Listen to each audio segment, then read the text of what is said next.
Hello po! Magandang hapon sa lahat. Nandito na naman tayo. Nag-iisip ako ng malulutong ulam.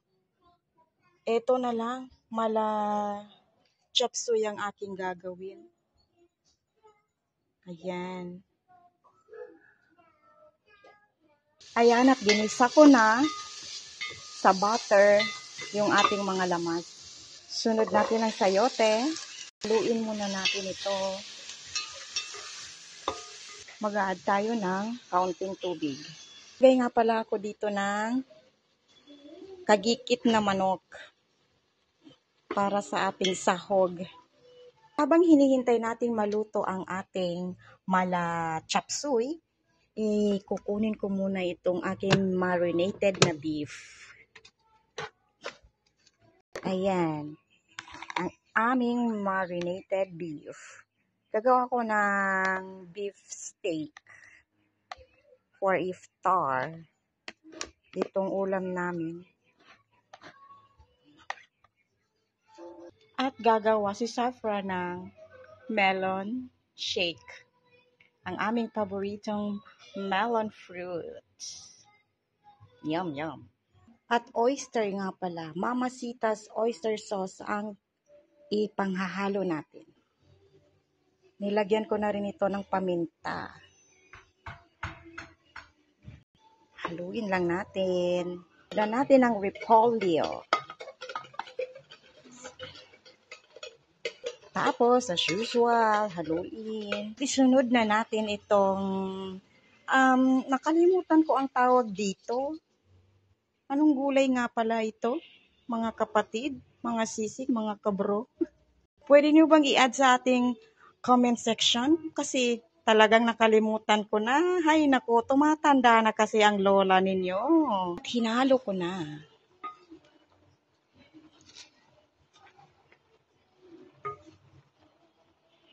Naglagay na rin pala ako dito ng paminta, kaunting toyo, at nilagyan ko rin pala ito ng kaunting vinegar para hindi madaling masira. Yan ang sekreto ng lola ninyo. Ayan, at parang luto na. At ayan, nakalimutan ko ang itlog. Ayan na, nahuli ang itlog. Pwede rin namang ihabol. Hindi ako satisfied sa isang itlog. Parang gusto ko ng 2 itlog.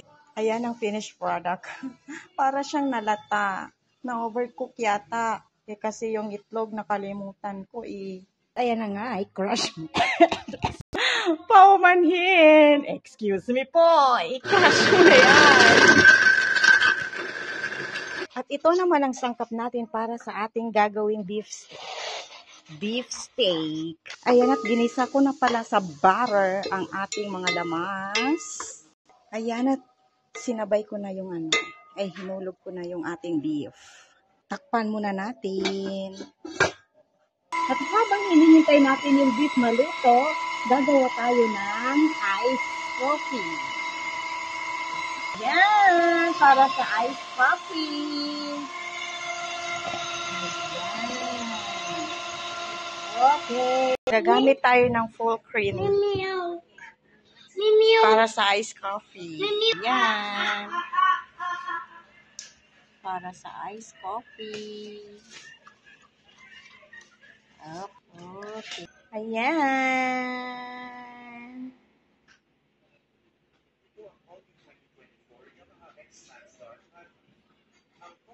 Foam. Yan ang kanyang foam.